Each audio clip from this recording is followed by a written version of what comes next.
Maybe they walked away. Maybe they doubted you.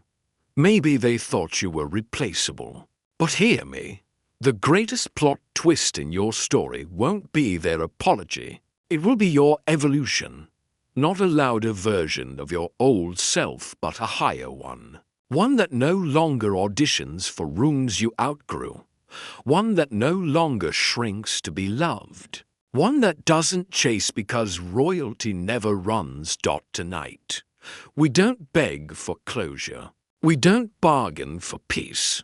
We don't rehearse what if. We build a life so aligned, so disciplined, so undeniably excellent that the only logical outcome is their regret and your rise. We turn pain into a plan.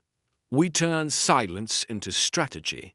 We turn why me into watch me. Make no mistake, this is not a revenge story.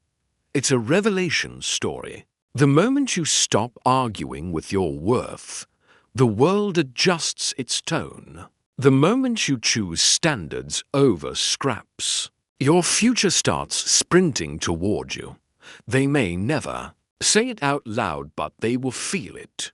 In your calm, in your boundaries, in your results. By the end of this hour, you won't be looking back at who left, you'll be looking in the mirror at who arrived. There comes a point in every person's journey where they have to ask themselves, who am I living for? Is it for me? Or is it for the eyes watching me? The opinions around me? The approval I crave from people who don't even carry my heart the way I carry theirs? Because, let's be honest, we are conditioned from childhood to chase validation. A gold star in school, a pat on the back from a teacher, a smile from a parent, a like on a post, a text back from someone we love. That's how the world programs us slowly. Without even noticing it, we begin to tie our self-worth to applause. And once you've tied your value to applause, you are trapped. Because applause is temporary. Applause is inconsistent. Applause can turn into silence overnight. The truth is, validation is rented. You don't own it. You have to keep paying for it through performance, through sacrifice, through self-abandonment. But your value is owned. It's yours. It's not up for debate, not up for vote, not something anyone can give or take away. And here's where so many people get lost in relationships, in friendships, in families. We think that if someone leaves, it means we weren't enough. We think if they stop clapping, we must have failed. We think if they replace us, it must mean we were replaceable. But that is the spell of validation. That is the lie that keeps you crawling back, begging for proof that you are worthy. Let me tell you something powerful. You are not required to audition for the role you already own. You are not required to beg for the job of being yourself. If someone cannot see your worth, it does not shrink your worth. Their blindness does not cancel your brilliance. But here's the catch. Breaking the spell of validation takes courage. Because the moment you stop chasing it, you will feel the withdrawal. You will feel the silence. You will feel the space where applause used to echo. And in that silence, the temptation will rise. Maybe I should go back. Maybe I should shrink. Again, maybe when someone leaves you, betrays you, or simply drifts away, the pain is real. Don't let anyone tell you. Just get over it. Don't let anyone shame you for still feeling it weeks, months, or even years later. Heartbreak is not just in your head, it is in your body, in your chest, in your stomach. It takes your breath away. It disrupts your sleep. It steals your appetite. That pain is real. But here's the difference between those who rise stronger and those who stay broken. It's not about whether you grieve, it's about how you grieve. There are two kinds of grief: clean grief and dirty grief. Clean grief is when you allow yourself to feel the loss fully, but in a way that moves you forward. It's raw. It's tears at midnight. It's writing the truth in your journal. It's crying in the shower where no one sees you. Clean grief is honest. It says, I miss them. I loved them. This hurts like fire. It doesn't deny. It doesn't fake strength. But it also doesn't chain you to the past. Clean grief eventually clears the system. Like a storm that passes and leaves the air fresh. Dirty grief, on the other hand, is when pain turns into a cycle of self-destructs. Dirty grief is checking their social media every night just to see who they're with. It's replaying the Sam when someone leaves your life. It feels like they don't just take themselves, they take a piece of you with them. It feels like the version of you that existed with them suddenly collapses. You wake up wondering, who am I now that they're not here? Because when we love deeply, we don't just give time and affection, we start to mold our identity around the relationship. Think about it. Maybe you were their partner, their best friend, their supporter, their number one fan. Your title, your rhythm, your routines were tied to their presence. And when they walked away, it feels like your title expired too. Like you lost not only a person, but also a definition of yourself. This is why so many people feel hollow after a breakup or betrayal. It's not only about missing them. It's about missing you, the version of you that only existed when they were in your life. And if you don't catch that, you'll start believing the lie that you are half of a person, that you are incomplete, that you can only be whole if someone else is standing beside you. But listen to me carefully. Your identity is too sacred to be built on someone else's presence. Your identity must stand even when people leave. Who you are cannot be defined by who stays or who goes. You have to learn how to reclaim yourself, rebuild yourself, and remind yourself that you were somebody before them, and you will be somebody after them. This is where the identity audit comes in. Just like a business reviews its accounts, its profits, its losses, you must review your identity. Sit down with yourself and ask, who am I without their labels? Who am I without the roles I played for them? Who am I at my core? Start by listing the roles you played. Were you the listener, the peacemaker, the fixer, the dream builder, the encourager? Write it down. Because some of those roles might have been true to you, but others were performances. You did just to keep the relationship alive. And now that it's over, you must separate the authentic from the artificial. Here's the truth. Love often nakes. US perform. We bend. We adjust. We silence parts of ourselves just to fit into their picture.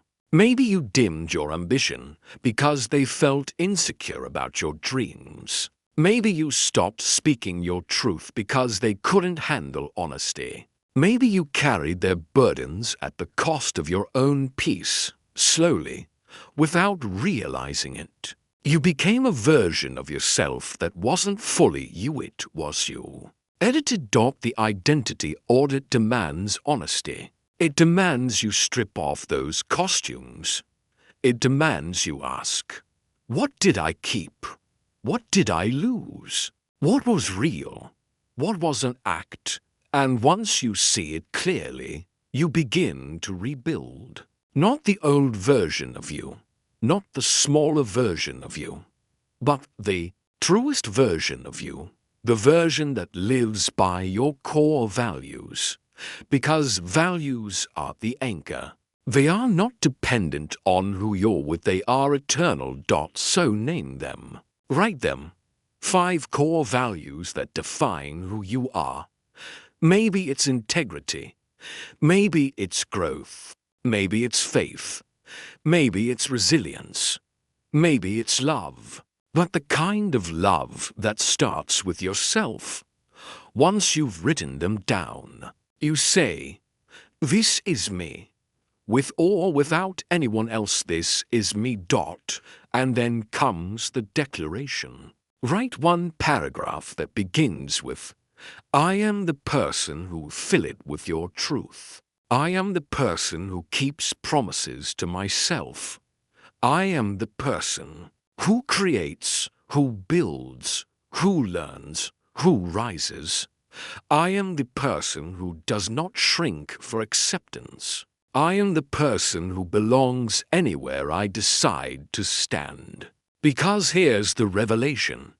You are not defined by who left. You are defined by who remains, and who remains is you. The one person you can never lose, unless you abandon yourself.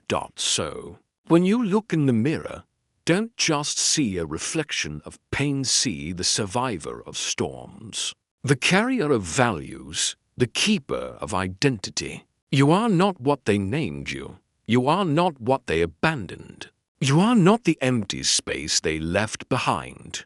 You are more, always more. Every person who walks into your life either adds to your peace or drains it. And the difference between the two often comes down to one thing: your standards and your boundaries. Think about it. How many times have you let someone stay longer than they deserved because you were afraid of being alone? How many times did you lower the bar, telling yourself, maybe this is just how love is? Maybe this is the best I can get. And how many times did you end up exhausted, drained, and resentful because you accepted the bare minimum and called it connection? The truth is, people will treat you according to the rules you allow. If you don't set the rules, they'll make up their own. If you don't enforce the standards, they'll keep pushing until you break. If you don't guard your peace, someone else will come and spend it like loose change. This is why you need a standards and boundaries reboot, a reset, a decision to raise the bar so high that anyone who doesn't respect it will automatically disqualify themselves. Let's be clear, standards are not about arrogance. Standards are not about perfection. Standards are not about being too much. They are self-promises. They are the commitments you make to yourself about what you will and will not allow. They are the evidence that you respect yourself. And boundaries. Boundaries are how you enforce those standards. They're not walls to keep love out. They are gates to protect your energy, your time, and your dignity. Without boundaries, standards are just words. But when you pair them together, you create a system of self-respect so strong that no one can manipulate it. So here's how the reboot begins. You sit with yourself and define your non-negotiables. Not preferences, not nice-to-haves, but the core principles you will not bend on. For example, time. If someone consistently wastes your time, cancels last minute, or treats your schedule as unimportant, they are showing you where they place you in their life. Your time is your life. Protect it. Respect. If someone speaks to you with disrespect, dismisses your feelings, or makes you feel small. You don't need to argue with them. Your boundary is clear. Disrespect has no access to your presence. Communication. If someone plays games with silence, ignores your questions, or manipulates through mixed signals, that is not love. It is control. Your standard must demand clarity, not confusion. These three are foundational. Without them, every relationship eventually rots from the inside. But here's the mistake most people make. They create standards, but never attach consequences. A boundary without a consequence is just a suggestion, and people don't respect suggestions, they respect consequences. So, for every non-negotiable, create a consequence. If someone disrespects your time, the consequence is distance. You stop rearranging your life for their inconsistency. If someone disrespects your peace, the consequence is access. You pull back your energy. If someone disrespects your voice, the consequence is silence. You stop explaining yourself to deaf ears. The beauty of consequences is that you don't have to yell. You don't have to argue. You don't have to prove. You simply act. Boundaries are not about convincing anyone. They are about protecting you. And I want you to notice something powerful. The moment you raise your standards, the wrong people will leave. They'll call you selfish. They'll call you difficult. They'll call you changed. And they're right, you did change. You changed the access code. You changed the rules. You upgraded. Pain is energy. And like all energy, it has two possible paths. It can either destroy you, or it can build you. The heartbreak you feel, the betrayal you carry, the loneliness that sits heavy on your chest, it can swallow you whole. Or it can fuel a fire inside of you that nothing can put out. Most people let pain paralyze them. They replay the same story in their head over and over, waiting for the person who left to come back, waiting for an apology that never arrives, waiting for closure that was never meant to be given. But waiting has never healed anyone. Healing begins when you take that pain and give it an assignment. When you say, I will not just feel this, I will use this. That's where the 30-day reset comes in. It's not about revenge. It's not about proving yourself to anyone. It's about reclaiming your rhythm, your focus, and your strength so powerfully that pain no longer dictates your pace. There are 4 pillars to this reset, 4 areas that, when rebuilt, create a foundation so solid that no betrayal, no rejection, no loss can shake it. Pillar 1. Sleep. You cannot heal in chaos, and you cannot think straight without rest. When your heart is heavy, your sleep is the first thing that suffers. You toss, you turn. You replay conversations in your mind, but the body that doesn't sleep is the mind that doesn't heal. So the first commitment of your 30-day reset: protect your rest. No endless scrolling at 2 a.m. No chasing ghosts in the middle of the night. A set bedtime, a morning routine. Because discipline in sleep becomes clarity in thought. Pillar 2. Body pain often tempts you to neglect your body. You skip meals, or you eat your feelings. You stop moving because you don't feel motivated. But your body is the container of your healing. Every push-up, every run, every stretch is more than exercise. It is evidence that you are choosing life over despair. So for 30 days, you commit to moving your body daily. It doesn't matter if it's a gym workout, a walk in the park, or yoga in your living room. What matters is the signal you send to yourself. I am still here. I am still fighting. I am still building strength. Pillar 3. Craft your craft is whatever makes you feel alive. Maybe it's your career. Maybe it's your art. Maybe it's a skill you've been neglecting because you were too busy pouring yourself into someone else.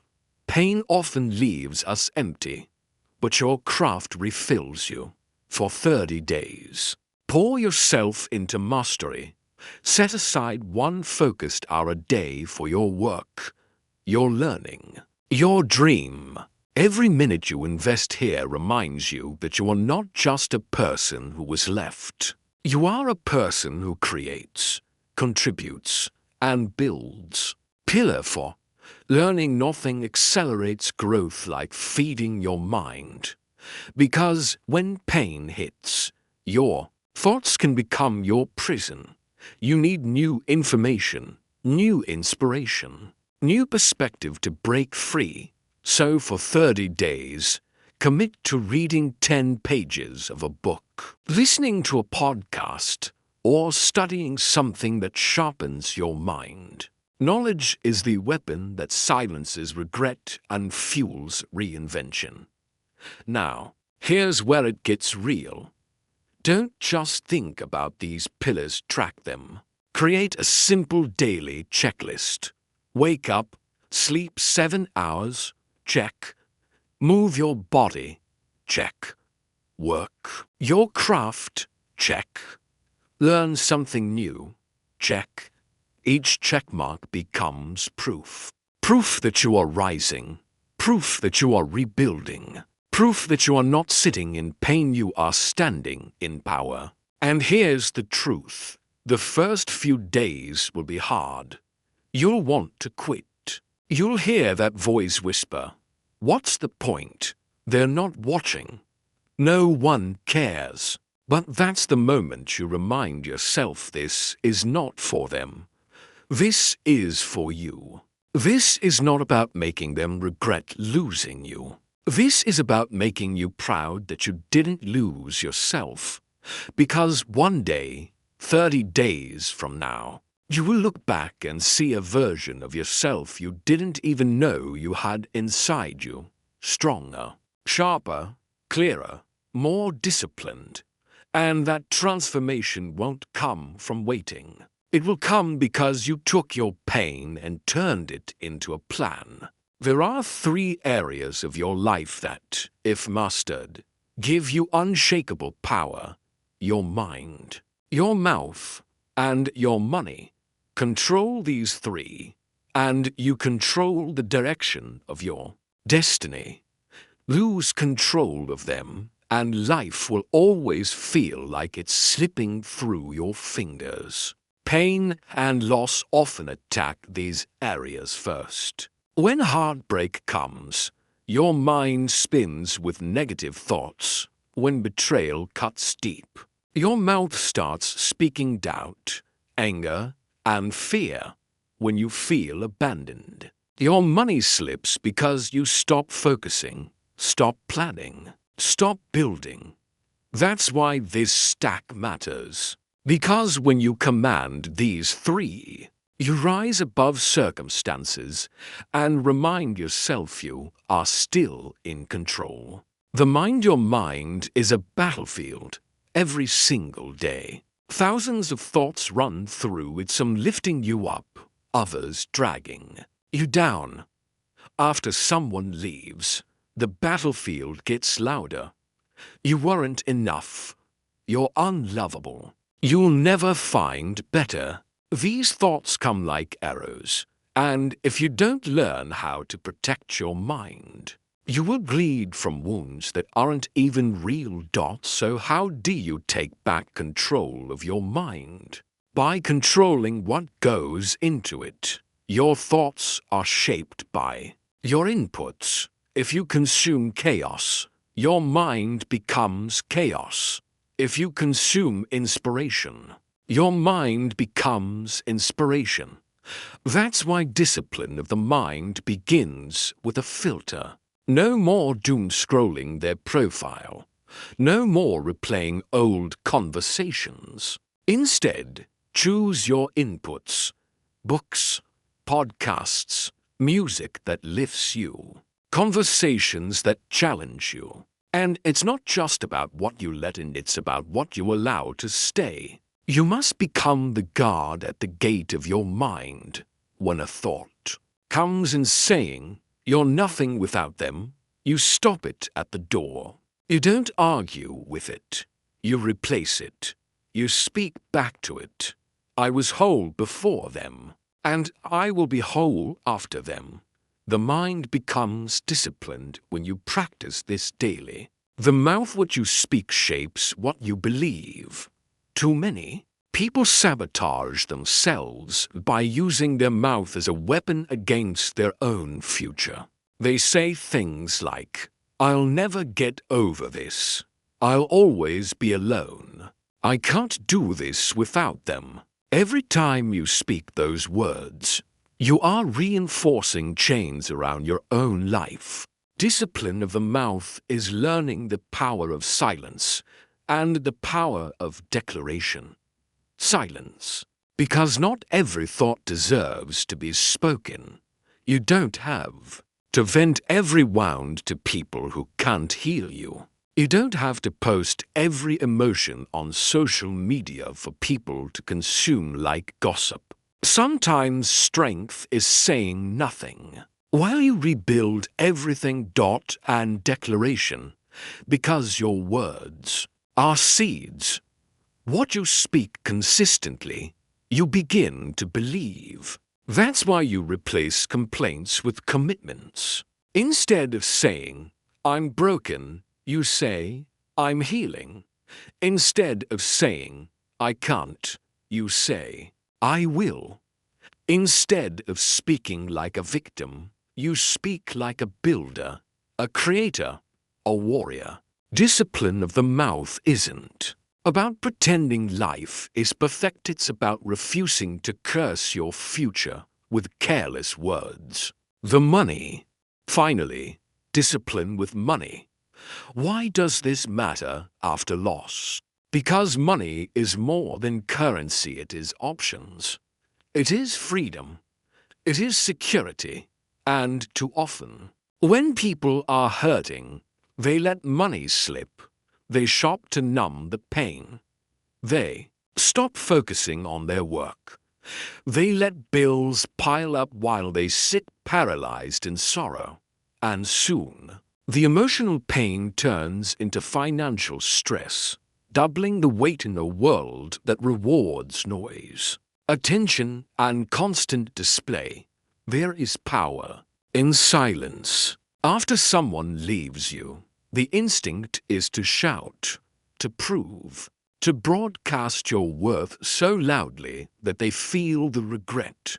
Social media becomes a stage. Every post, every story, every carefully crafted image is meant to send a message. Look what you lost.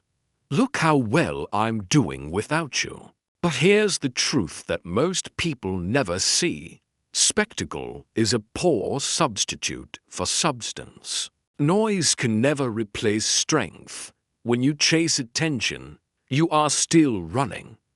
You are still arguing with their absence, negotiating with your pain, begging for validation that you already own. But when you embrace silence, you are no longer performing.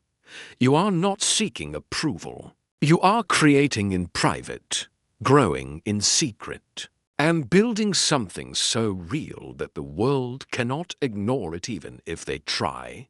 Silence is not weakness. Silence is strategy. It is the conscious decision to redirect energy from proving your worth to demonstrating it. While the world is watching, you are working.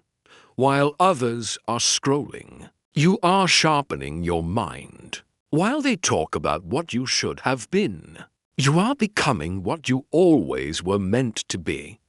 This requires courage, because silence feels empty at first. The first week, You will want to post that photo, reply to that message, comment on that story, or show them that you are fine. The temptation to perform is strong. That pull is your ego, still trying to negotiate with the past. But every time you resist, every time you choose creation over reaction, you are reclaiming yourself. You are proving that your life is not a stage for someone else's judgment. Silence also allows reflection. In quiet, you confront the real you. You see your strengths, your weaknesses, your unhealed wounds. You see patterns in relationships, choices that did not serve you, habits that must change. Noise distracts, spectacle masks. Silence reveals, and revelation is where growth begins. There is also a magnetic quality to quiet work. People notice results far more than words. A promotion, a new skill, a visible transformation in energy, presence, or confidence speaks louder than 10,000 posts. The ones who left, the ones who doubted, the ones who underestimated you, they feel the impact without you needing to announce it. They sense it in your calm, in your stride, in your boundaries. And that is far more potent than any display intended to provoke regret. But to embrace silence fully, you must create systems that support it. You must step away from social media loops that tempt you to react. You must protect your energy from conversations that dredge up the past. You must structure your day so that your focus is on creation, on work, on learning, on healing rather than on monitoring or comparing. Silence over spectacle also teaches resilience. You stop seeking external validation because your internal world becomes enough. You stop performing for applause because your progress is proof in itself. You stop measuring worth by who notices and start measuring by what you build, what you create, and who you become. And here's the subtle power. While you stay silent, life does the talking for you. Opportunities come. People notice your energy. Doors open. Your evolution becomes the undeniable message. The quiet, deliberate work communicates something far stronger than any post, caption, or story could ever convey. It communicates integrity, discipline, and authenticity. In silence, you become unshakable. The absence of reaction becomes louder than any reaction ever could. And every day that you choose to grow quietly, to build in the shadows, to honor your own process over public validation, you reclaim pieces of yourself that were lost in chasing approval. Silence is not giving up. Silence is not submission. Silence is the loudest declaration that your life no longer answers to anyone else's expectations. It is a signal to yourself and to the world. You are rising quietly, consistently, relentlessly, and nothing, not absence, not betrayal, not doubt can stop you.